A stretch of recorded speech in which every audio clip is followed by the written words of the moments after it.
She invited men over during the day while my mother was working, said Patricia. Her boyfriends were all much older than her, about 19 or in their 20s. Whenever a guy arrived at our door, Oprah would get impossible to me and our younger brother Jeffrey and say, "You two go out on the porch and play now." Oprah then would go inside with her boyfriend. I didn't find out what Oprah was doing until I was older, and she showed me how she did the horse, which is what she called the sex act. It took Patricia many years to realize that Oprah was selling the horse, trading sexual favors for money.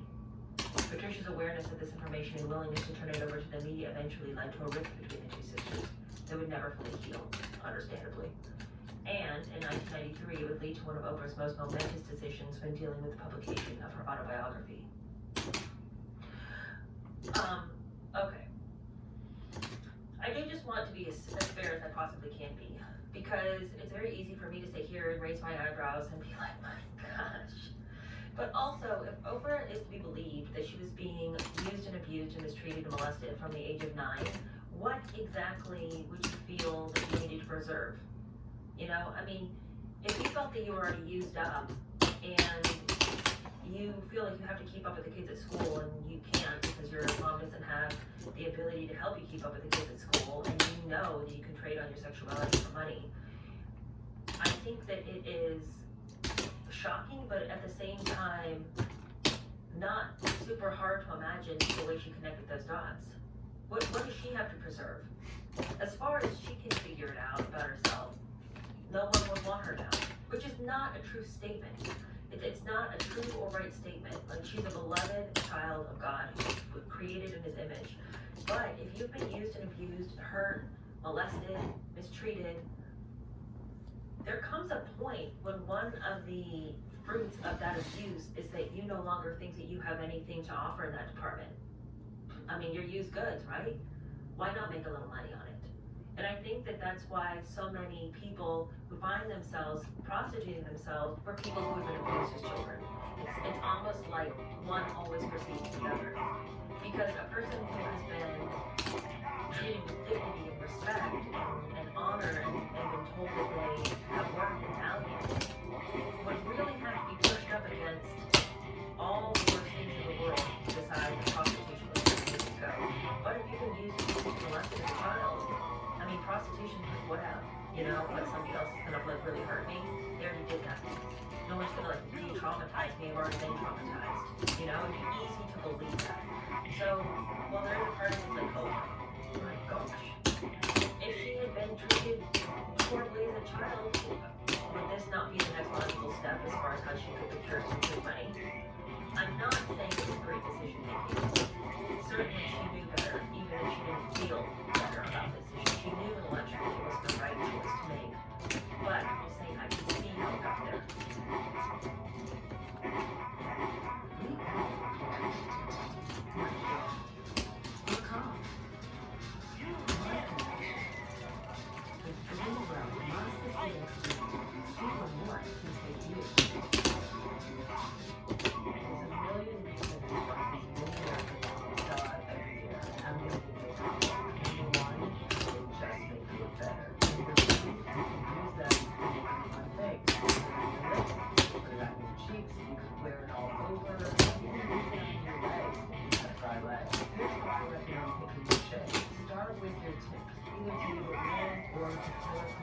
Yellow or redness, whatever your skin concern is.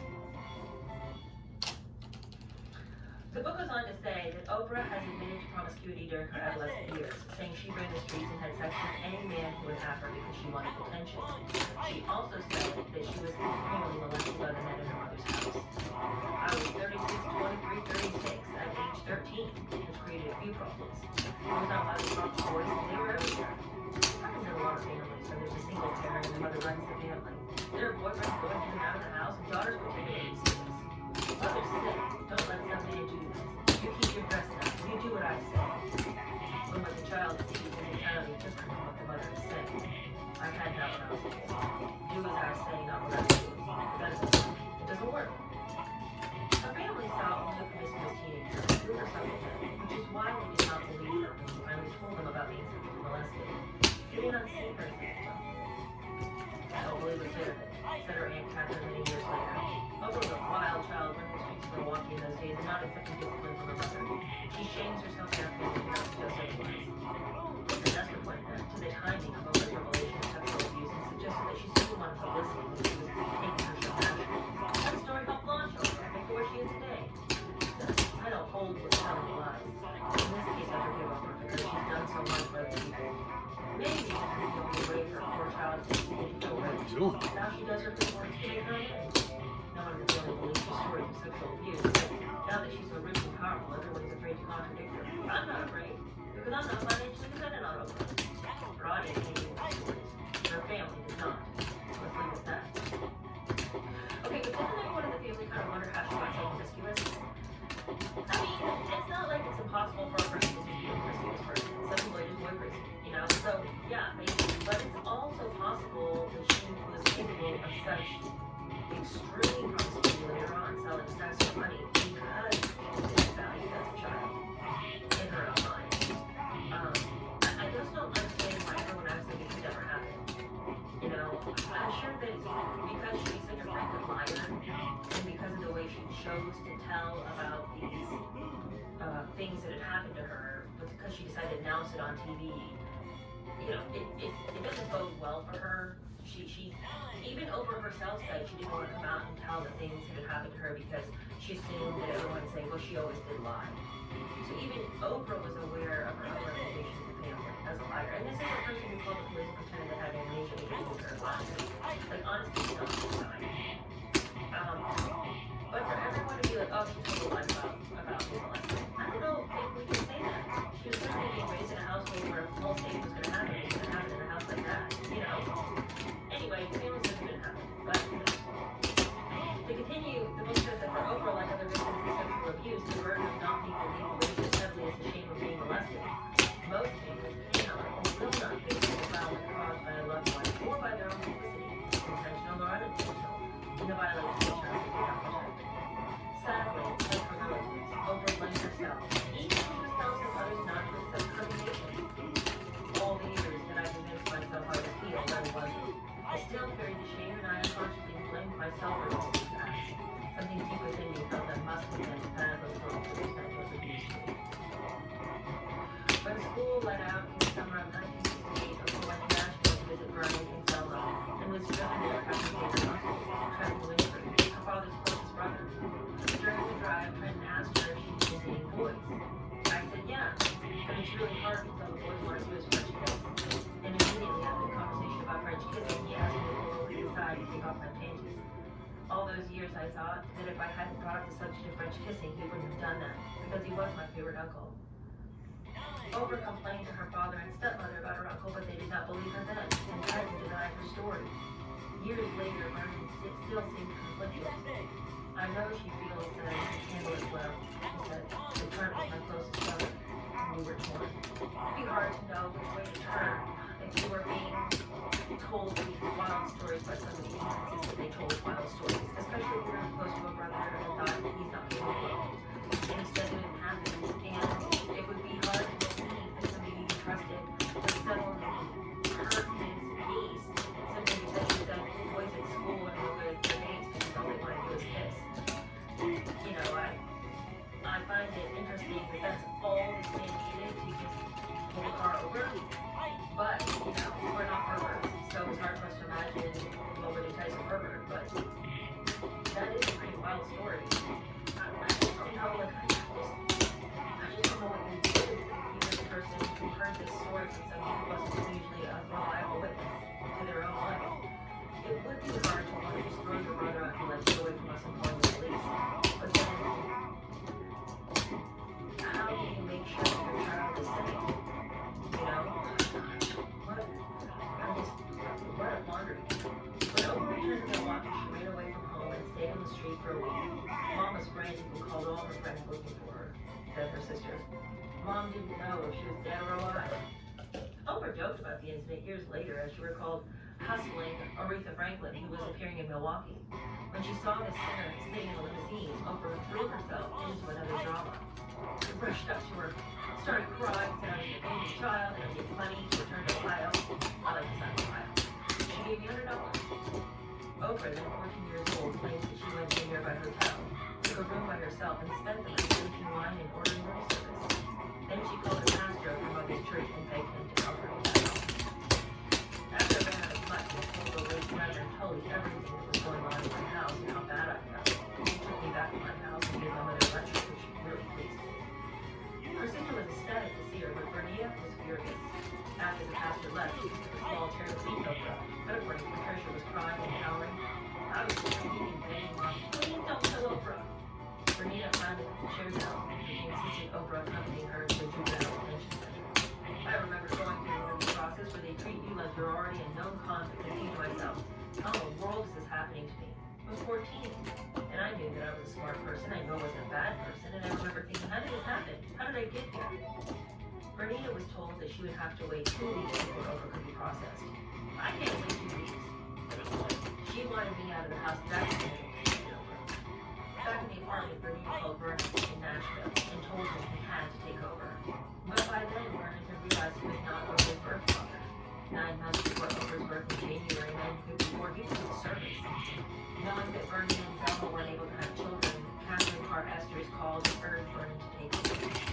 I knew he wasn't her father, but I told him, claim her as your own. You and Zelma want a child, and Oprah needs help. Her mother can't handle her. I told him everything that Oprah had done, and he finally agreed to take her, but under strict conditions of discipline, that she no longer go back and forth to Bermuda, and that he would be in charge. And he agreed. We were all there when Oprah left. Her mother, her sister, and brother, and all her cousins. She quickly called her sister in tears and said he was Milwaukee. Oprah didn't want to go. She was crying and hugging me before she got into Vernon's car. Reserved by Council, Vernon had been shocked by the stories of Oprah's behavior, which he later described as Oprah making herself available to him. Once inside his house in Harrington Street, he sat her down at the kitchen table and laid down on the wall. He told her that he would rather see her dead before he made something common in the river than have her bring disgrace and shame on his family. No more halter tops, no more short shorts, no heavy eye makeup. You'll start dressing like a proper young woman. Okay, Pops, said Oprah, who now referred to Mama Belmont as Peach. Vernon nearly interrupted. He wrote his book proposal that Oprah's response smacked of disrespect. I felt like my daughter dusted her shoes with my white pinky and snuck it into my pocket. There was something snide behind the new name, something ill-mannered. He laid down more rules that Oprah was to follow. Curfews, chores, homework. She didn't have to like them, she just had to obey them. If you went away, stay away. That's what I told her. You have to behave. Behave as if you want to make something of yourself. That means no association with boys. And, Daddy, I'm still Daddy. I'll always be Daddy. My wife says she can call her Peach. That's her business. But don't call me Pops. Okay, Daddy. He came to see her Reverend father as an unvetted marionette. He used to tell me, listen, girl, if I say a mosquito from cold wagon, don't ask me no questions. Just pitch up. Calling her father for Toronto Star Week, she said, I hated and my stepmother Zelma as I was growing up. Vernon and Zelma started to transform Oprah into a clever young lady, and she hated that too. Every morning of my life, my stepmother would check me out to make sure I got the right socks that everything matched. She told me that. When I weighed 70 pounds in heaven, I wear a girdle and a slip every day. God forbid somebody should see through my skirt. What are they gonna see? The outline of your leg? That's all. Vernon saw his daughter as a wild runaway horse that had been let loose for 5 years. When it came to discipline, hard was the only way I knew, he said. Years later, he wished he had parenting with more patience and more humor. My own daddy could bring food to a mourner's bench, Vernon said, but Oprah had a way of keeping my breath. If I pointed east, she tugged west. If I pointed north, she was held in south. She wasn't an unpleasant child, but her company was great joy to me. But she did have a problem with directions. In addition to doing household chores, Oprah was to put in work at the small grocery store that Vernon operated next to his barber shop, where he posted a sign, "Attention teenagers, if you're tired of being hassled by unreasonable parents, now is the time for action. Leave home and pay your own way while you still know everything." Selling penny candy at the school with poor neighborhood kids was a far cry from having milk and cookies served on silver trays by black maids and home single students. I hated being at school, Oprah said. Hated every minute. In the fall of 1968, she started school as a sophomore at East Nashville High, in the first class to officiate the school. We were Lily White up to that point, the Gary Carpenter class of 71, but we were under court order that year to admit black students, and it was the best thing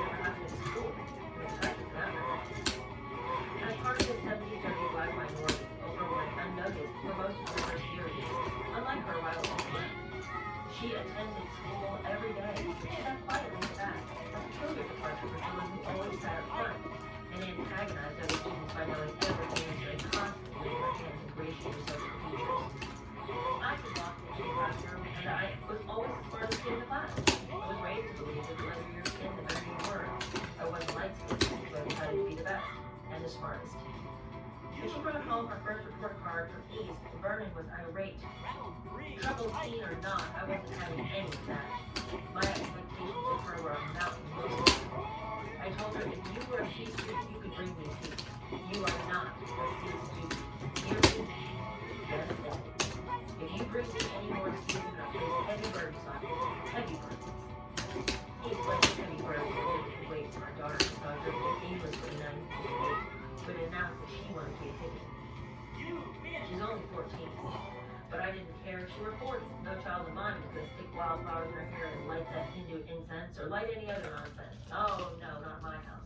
They do a costume thing. They did tie-dyed dashiki, bell-bottom pants, and chandelier, the sandals and the beaded necklaces. It was if you like look fun and fashionable, but I knew that. So I could start to special thing and bring all her promise to ruin. Every day passed, but over I talked to her about her study with her. What happened? We used to love school. We used to love to go to class. We were called to that response. School was fun when I was little.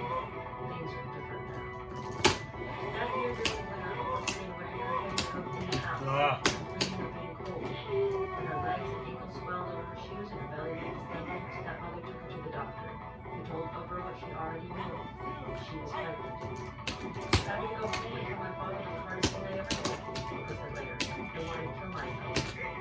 She admitted that she had spent half her time denying and the other half trying to hurt herself to lose things. After her pregnancy, she told her father what his brothers had done to her, and that he would be the baby's father. Everybody was thinking her shoving that rubber. Oprah told Evan he was wrong and all. Because I'd already had an involvement in sexual promiscuity, they thought if anything could happen, it would be my fault. Because I couldn't definitely say that he was the father of the child if she said, is he the father? Not the abuse. I wasn't the kind of kid who would persist in telling until someone believes you. I didn't think enough of myself to tell. For Vernon, having a daughter with a child at wedlock was considered shameful. What the fuck, might dude? consider giving over an abortion or sending her away to have the baby and then putting it up for adoption. We thought about it all, and then I just decided whenever it comes, I'll just have me a grandson or a granddaughter.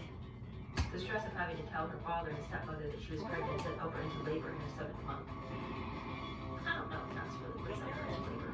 Could it have been all the things she was trying to do to prevent the pregnancy from happening? It's pretty rare for stress to send you into labor.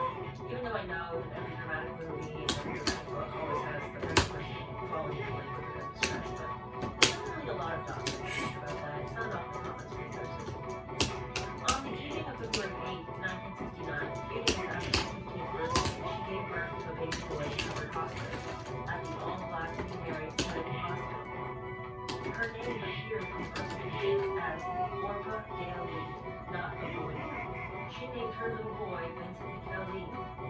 Now, just as a side note real quick, that's very interesting that she had a name for him, that she named him Vincent.